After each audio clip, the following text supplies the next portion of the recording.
Panorama group, जो सोचता है वो करता है।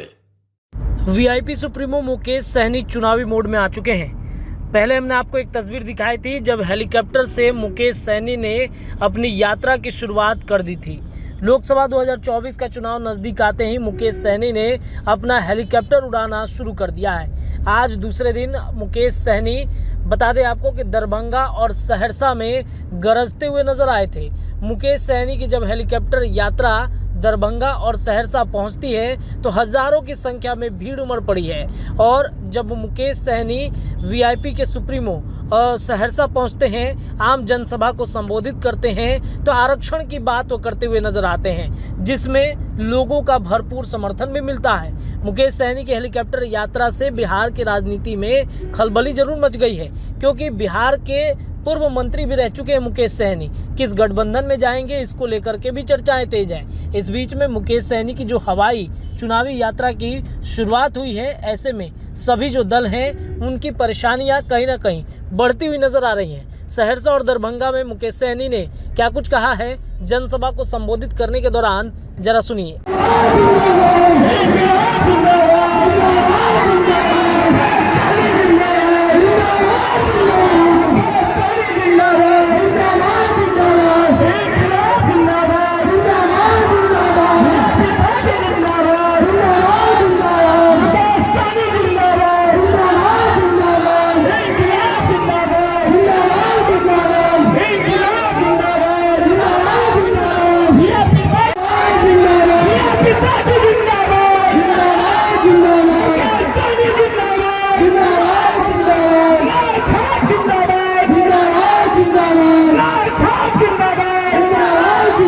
आरक्षण मिल गया होता, आज निषाद का बेटा भी कलेक्टर होता। साथियों, निषाद का बेटा भी कलेक्टर होता।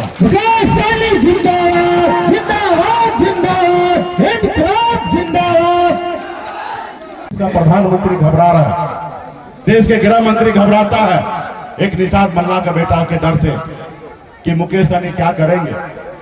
तो साथियों, हम लोग अपने हक अधिकार के लिए लड़ाई लड़ना पड़ेगा, संघर्ष करना पड़ेगा। यूं ही तो आप लोग हमारे साथ हैं। जो दुश्मन है वो बहुत चालाक है, वो नहीं चाहता है कि गरीब मजदूर मल्ला का बेटा सर उठा के जिए। वो तो आपको गुलाम बनाना चाहता है। आपने देखा ना, 4 विधायक हमने बनाया, अपने लोगों के लिए काम कर रहा था, लेकिन वो देखा कि कल तक जो लोग हमारा गुलामी करता था, जी हजूरी करता था, आज मालिक बन गया है, हमारी बराबरी में बैठता है। इसको रोको।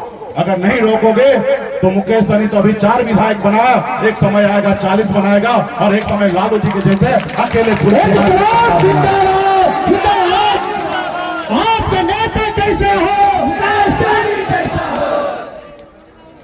अकेले वो चाहेगा कि सरकार बना लेगा, इसलिए उन्होंने हमारे विधायक को खरीद लिया, हमको सरकार से बाहर कर दिया। वो सरकार जो सरकार हमने बनाया था, उसको मुझसे तकलीफ नहीं है, उसको आपसे तकलीफ है। उनको मालूम है ये निषाद समाज जो है वो सोया हुआ शेर है, जिस रोज जग जाएगा उस रोज अकेले अपने दम पर बिहार में मुख्यमंत्री बना लेगा। वो तो हमको कहते हैं कि सहनी जी आ जाइए, मेरे साथ आइए, अगला मुख्यमंत्री आप ही बनिए, लेकिन हमारे दल में आइए। हम बोले भाई, हम मल्लाह का बेटा है, जाल में मछली फंसाते हैं, जाल में फंसते नहीं हैं। हम अपने झोपड़ी में रहेंगे, लेकिन झोपड़ी का मालिक बने रहेंगे। तुम्हारे महलों में आके हमें गुलामी नहीं करना, तुम्हारे महलों में आके गुलामी नहीं करना। आज पीछे लगा है। इसलिए साथियों, आने वाला समय में बड़ी लड़ाई है, हम लोग संघर्ष कर रहे हैं। इस बार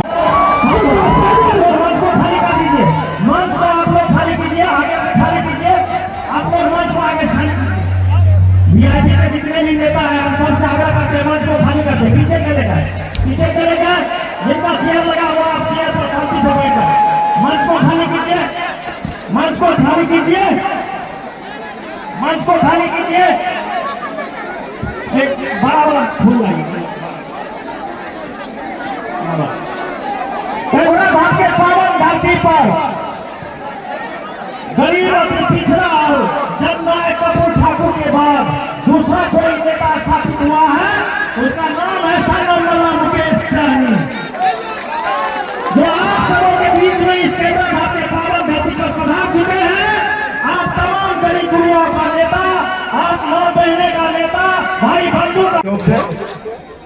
जो कल तक निषाद दूसरे से टिकट मांगता था, आज बिहार में निषाद का बेटा टिकट मांगता नहीं है, टिकट बांटता है। ये हमारी पहचान है।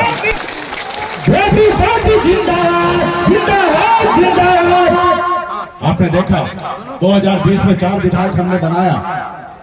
बिहार में जब सरकार बना, यूं कह दीजिए कि मुख्यमंत्री जी शपथ लिए, अगर हम समर्थन नहीं देते तो बिहार का मुख्यमंत्री नीतीश कुमार नहीं बनता। ये हमारे पास पावर था। एक पार्टी मजबूत है जिनके पास जनाधार है साथियों। और ये जो आप लोगों का आशीर्वाद जो मिला था, मैं जब तक इस संसार में जिंदा रहूंगा तब तक मैं आपका ये उपकार हमेशा याद रखूंगा और आप हमारे दिल में रहेंगे। इसलिए साथियों, अभी हम संकल्प यात्रा लेके निकले हैं। 101 दिन यात्रा कंप्लीट किए थे। घर घर संकल्प अभियान को हमने पूरा किया। अभी 14 जगह रैली है, जिसमें कल हमारा मोतिहारी शिवहर में हुआ और आज सहरसा और दरभंगा में है। कल हमारा रोहतास जिला में और झारखंड में होगा। परसों कैमूर जिला और उत्तर प्रदेश में होगा। इसी तरीके से पूरे बिहार में 14 को जनसभा करने के लिए जा रहे हैं। और अभी तक हमने जो 2 जनसभा हुआ है, वो दोनों से ज्यादा रिकॉर्ड तोड़ यहाँ पे संख्या है। तो अभी तक का सबसे बड़ा जनसभा यहाँ पे उभर पड़ा है। इसके लिए पार्टी के तमाम हमारे जितने भी पदाधिकारीगण हैं, आप सबको विशेष तौर पे धन्यवाद देता हूं कि आप लोगों ने बहुत ही अच्छा अपने काम किया। साथियों, आज मैं एक संदेश लेके आया हूं। इस आजाद भारत में अगर सर उठा के जीना है, अगर मान सम्मान अधिकार के साथ जीना है, अगर आप चाहते हैं कि जितना कष्ट भरी जिंदगी से आप जिए हैं ऐसे आपके बच्चे न जिए, तो इसके लिए मात्र 2 काम करना पड़ेगा। अगर आप चाहते हैं कि आपके बच्चे सर उठा के जिए, तो मात्र 2 काम करना है। 2 काम क्या? एक रोटी कम खाइए, लेकिन अपने बच्चे को पढ़ा लिखा के काबिल बनाइए। जब तक हमारा समाज शिक्षित नहीं होगा, तब तक समाज आगे कभी नहीं बढ़ सकता साथियों, तब तक कभी आगे नहीं बढ़ेगा। और दूसरा, अपने अधिकार के लिए संघर्ष कीजिए, अपने अधिकार के लिए लड़ाई लड़िए। जब तक आप अपने अधिकार के लिए लड़ाई नहीं लड़िएगा, तब तक आपको अपना अधिकार नहीं मिलेगा साथियों, तब तक आपको अपना अधिकार नहीं मिलेगा। इस देश को आजादी दिलाने के लिए भी 250 साल लगा और हमारे पूर्वज ने एक ही संकल्प के साथ लड़ाई लड़ा और 250 साल तक लड़ाई लड़ते रहा अंग्रेज से कि हमारा देश आजाद होगा और हमारे आने वाला पीढ़ी सर उठा के जिएगा। और देश आजाद हुआ, आज हम आजाद भारत में जी रहे हैं। इसलिए साथियों, आपको गरीबी से आजादी चाहिए तो बच्चे को पढ़ाइए लिखाइए और दूसरा अपने अधिकार के लिए लड़ाई लड़िए। जब देश आजाद हुआ तो बाबा साहब भीमराव अंबेडकर ने हमें एक संविधान बना के दिया। पहले आजादी से पहले ऐसा होता था कि राजा का बेटा राजा बनता था, रानी के कोख से बच्चा जन्म लेता था, वही राजा बनता था।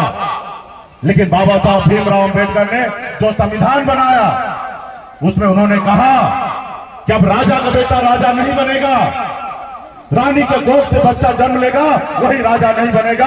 अब इस देश का राजा वो बनेगा जिसके पास वोट होगा, वही राजा बनेगा। और ये वोट का ताकत आपको मिला है। आपके पास वोट में इतना ताकत है कि आप देश के प्रधानमंत्री बनाते हैं। आपके वोट में इतना ताकत है कि राज्य का भी मुख्यमंत्री आप बनाते हैं। आप एक वार्ड सदस्य से लेकर देश के प्रधानमंत्री आपके वोट से बनता है साथियों। अब राजा का बेटा राजा नहीं बनता है और इसके लिए वोट की आवश्यकता है। और जिस रोज आप अपने वोट को ताकत को समझ लीजिएगा, उस रोज के लिए, अपने लोगों के लिए, हक अधिकार के लिए मैं आज बेचैन हूं, लड़ाई लड़ रहा हूं, संघर्ष कर रहा हूं। कल तक निषाद का मतलब कहता था बिहार में मल्लाह का मतलब सिर्फ मछली मारना होता है। जब मैं बिहार में आया और आपने कहा सल्ला बल्ला आप आगे बढ़ो, हम आपके साथ हैं, तो हमने एक बिहार में इतिहास रचने का काम किया। जो काम 75 साल में नहीं हुआ वो काम मैंने करके दिखाया। अगर ये वीडियो पसंद आई और वह बिहार के राजनीति और बिहारियत से सरोकार रखेनी तो सब्सक्राइब बटन दबा के चैनल के सब्सक्राइब कर ली। ओजे एगो घंटी बा, ओकरा बटन दबा देला से कुल सटीक और मारक खबर रुआ मुफ्त में मिल जाई। अगर रुआ पत्रकारिता के हमनी के नया प्रयोग में सहयोग कर चाहतानी तो ज्वाइन बटन दबा दी। पेटीएम नंबर नोट कर ली 9386816700। धन्यवाद।